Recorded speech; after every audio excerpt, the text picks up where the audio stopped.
Assalamualaikum warahmatullahi wabarakatuh dan salam sejahtera kepada semua pelajar-pelajar sejarah tingkatan 4, ya, sejarah SPM, ya. Jadi mungkin ada pelajar-pelajar tingkatan 5 yang ulang kaji kan sejarah Form 4 dengan melalui video ini. Oke, jadi sekarang kita berada di 7.3, oke, yaitu sistem ahli. Oke, apa itu sistem ahli? Ya, kejap saya terangkan. Oke, kita tengok latar belakangnya. Oke, jadi lepas Perang Dunia Kedua, British mau beri kemerdekaan kepada tanah jajannya secara perlahan-lahan, secara slow. Oke ya, terutamanya tanah Melayu. Jadi British memang mau bagi kemerdekaan. Oke ya. Jadi eh, pada masa itu, oke ya, kalau British bagi kemerdekaan terus kepada tanah Melayu pada masa itu kan, nah orang tempatan mana pandai mengurus negara kan, mana pandai mengurus kerajaan kan. Jadi Datuk Onn Jaafar pada masa itu dia minta kepada British, minta kepada Governor General British, supaya lebih ramai orang tempatan dijadikan pegawai kerajaan pada masa itu. Tujuannya supaya apa? Jadi nanti bila sudah merdeka tanah Melayu, pegawai-pegawai ini sudah ada pengalaman untuk menguruskan negara kan. Sebab mereka pernah bekerja bersama-sama pegawai British. Itulah maksud Datuk Onn Jaafar.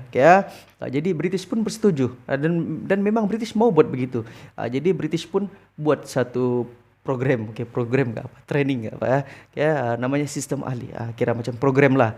Jadi 1951 Sir Henry Gurney, Pesuruhjaya Tinggi British mengumumkan senarai anggota sistem ahli. Sir Henry Gurney dia pilih orang-orang tempatan daripada pelbagai kaum untuk menjadi ahli dalam sistem ahli ini.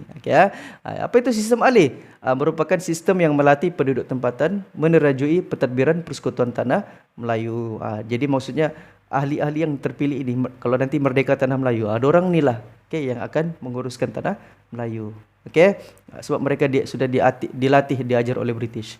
And then beberapa orang anggota Majlis Perundangan Persekutuan MPP diberikan tanggungjawab terhadap beberapa jabatan dan agensi kerajaan. Maksudnya ahli-ahli ini mereka diberi jawatan. Bilang orang dibagi jawatan lah sebagai menteri, sebagai YB pegawai untuk uruskan beberapa jabatan ataupun agensi kerajaan pada masa itu.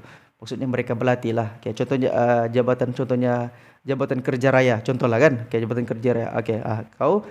Kau ahli dalam sistem ahli ini, kau pegang nih jabatan kerja raya. Lepas itu kau belajar. Tapi pada masa itu pegawai British masih ada di situ kan. Jadi mereka dipilih untuk belajar. Dibagi-bagilah. Bukannya mereka duduk dalam satu kelas, diterangkan satu-satu begini, bukan begitu. Mereka diajar terus dorong buat, terus praktikal, belajar teori terus belajar praktikal. And then sistem ahli memberi latihan kepada penduduk tempatan berkaitan dengan pentadbiran negeri sebelum British memberikan kemerdekaan. Itu tujuannya lah. Jadi yang ahli-ahli tadi itu mereka terpisah lah. Ada jabatan ini, ada jabatan itu. Mereka belajar bidang mereka masing-masing. Alright. Dan sistem ahli dilaksanakan April 1951 hingga Jun 1955. Lebih kurang 4 tahun juga. Sebelum pilihan raya MPP diadakan pada Julai 1955. 4 tahun mereka training untuk menjadi menteri, untuk menjadi pegawai kerajaan dalam sistem ahli. Siapa yang ajar mereka? British lah yang ajar. And then 3 portfolio kekal di bawah pentadbiran British. Ahli ekonomi, perindustrian, perhubungan, sosial, perumahan dan kerja raya. Ini 3 ini saja yang orang British yang pegang. Jabatan-jabatan lain diberi kepada ahli-ahli tadi itu. Sambil mereka training, sambil dorang buat kerja, dorang praktikal. Tapi yang ahli ekonomi ini, industri, perumahan, kerja raya ini tetap British yang pegang. Mereka tidak mau bagi kepada orang tempatan. Mungkin 3 jabatan ini yang paling besar kan, orang tempatan belum pandai lagi urus. Jabatan lain tu orang boleh belajar pelan-pelan kan.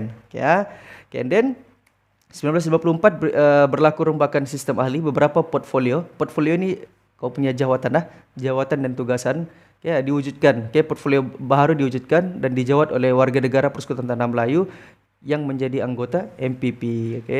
Jadi kita tengok ahli-ahlinya, siapa yang British pilih untuk menjadi sistem ahli ini. Datuk Onn Jaafar, ahli wal dalam negeri. Isi Turasinggam, pelajaran, orang India. Lee Tian Keng, ahli kesihatan. Ini bakal menteri kesihatan lah. Tunku Yaakob Ibn Sultan Abdul Hamid, ahli pertanian perhutanan. Datuk Mahmud, Lombong dan perhubungan. Inilah Datuk Nik Kamal Kamil, Ashley, Dr. Ismail Abdul Rahman. Nama-nama mereka nih kalau kamu di KL ke apa, nama-nama mereka nih selalu nak jadikan sebagai nama jalan kan. Jalan Tun Ashley, jalan apa? Jalan Tun Dr. Ismail, banyak kan nama Jalan Tun Ko Abdul Rahman kan, Jalan Tun Abdul Razak kan. Itu sempena nama tokoh-tokoh nih lah. Yang yang banyak berjasa kepada negara. Jadi itu lah konsepnya, kesimpulannya sistem ahli ini untuk melatih orang-orang ini dipilih, pemimpin tempatan dipilih dan dilatih oleh British untuk menjadi pegawai dan menjadi menteri. Rasionalnya nanti bila merdeka mereka pandai sudah mengurus. British tidak payah ajar sudah kan. Seterusnya, apakah ciri-ciri sistem ahli? Ini selalu ditanya dalam soalan nih. Pertama, ahli bertaraf menteri. Ya, dan bertanggung jawab menjaga portfolio yang mengandungi jabatan dan agensi kerajaan. Maksudnya mereka ni bertaraf menteri, mereka jaga kementerian. Satu-satu kementerian besar, di bawahnya ada lagi jabatan-jabatan kan. Ini kementerian, contoh Kementerian Kesihatan. Di bawahnya ada jabatan, kayak Jabatan Kesihatan Negeri Sabah, Negeri Sarawak kan, macam-macam kan. Ada pecahan-pecahannya lagi. Lepas tu ada lagi agensi-agensi kerajaan. Agensi ni di bawah jabatan, lebih kecil lagi. Jadi mereka bertaraf menteri. Cukup kamu tahu itu. Dan yang kedua, ahli dilantik oleh Pesuruhjaya Tinggi British dengan persetujuan Majlis Raja British yang lantik. Tapi Majlis Raja-Raja yang persetujui. Kalau Majlis Raja-Raja tidak setuju, tidak suka dengan orang tu, tak terpilih lah. Maksudnya mereka kerjasamalah, bincanglah siapa yang sepatutnya menjadi ahli ini. Dan ketiga, ahli bertanggung jawab mencadangkan undang-undang yang berkaitan dengan jabatannya untuk dibentangkan dalam MPP. Maksudnya sepanjang mereka training ni 4 tahun ni, mereka bertanggung jawab untuk cadangkan undang-undang. Contohnya mereka yang jaga berkaitan lombong. Apakah undang-undang perlombongan yang perlu dibuat? Mereka cari, mereka kajilah sendiri sambil mereka belajar mengurus. Mereka buat apa undang-undang lombong yang sesuai. Jadi mereka cadangkan kepada Majlis Perundangan Persekutuan. And then seterusnya, yang keempat, ahli diletakkan di bawah kuasa Pesuruhjaya Tinggi. Maksudnya mereka semuanya ini di bawah Pesuruhjaya Tinggi British pada masa itu. And then yang kelima, satu sistem kabinet bayangan yang terdiri daripada beberapa pegawai tadbir dan tokoh masyarakat. Maksudnya mereka buat parlimen sendiri. Bukan parlimen yang betul-betul, dia macam training saja. Orang macam berlakon lah. Mereka training, berlatih. Orang buat parlimen sendiri. Parlimen sebenar belum ada lagi kan, sebelum merdeka kan. British yang urus semua. Jadi mereka buat parlimen sendiri, yang training dulu, dan diisi oleh sistem ahli ini dan tokoh-tokoh masyarakat. Maksudnya sebelum merdeka, sebelum ada parlimen sendiri, mereka buat parlimen yang orang yang untuk training punya. Contoh macam kita belajar debat lah kan. Sebelum kita ikut pertandingan debat, kita training dulu debat dengan kawan-kawan sendiri kan. Jadi begitulah maksudnya. Itu namanya kabinet bayangan. Itu sistem ahli. Right. Jadi apakah kepentingan sistem ahli ni ke arah kemerdekaan? Untuk apa sebenarnya?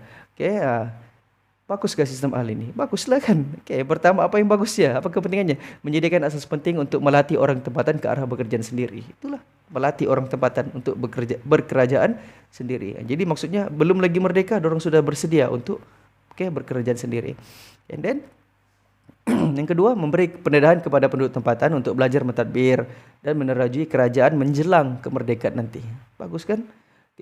Dan merupakan proses memupuk perpaduan kaum kerana ahlinya terdiri daripada gabungan pemimpin pelbagai kaum. Itulah British pilih daripada pelbagai kaum. Ada Melayu, ada Cina, India.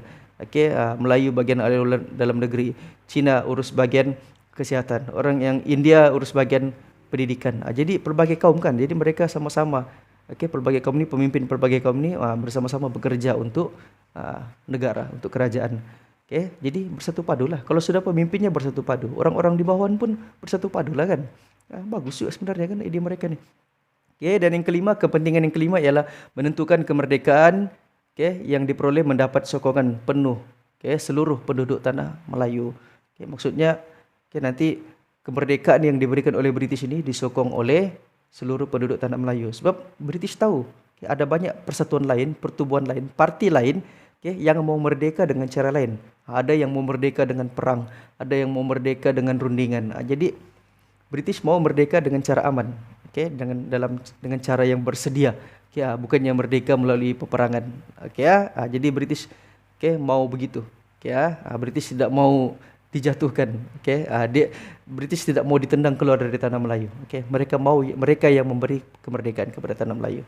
Okay, jadi sistem ahli ini tujuannya supaya apa? Supaya British tahu, kemerdekaan cara tanah Melayu ini disokong oleh seluruh penduduk tanah Melayu pada masa itu. Right?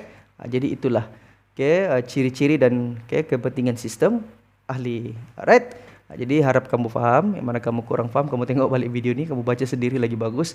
Yang mana yang ada kemuskilan boleh tanya cikgu-cikgu sejarah kamu. Jangan tanya cikgu. Cikgu tidak pandai sangat sejarah nih. Cikgu kamu lebih tahu sebenarnya. Jadi itu saja. Selamat mengulang kaji. Love you all.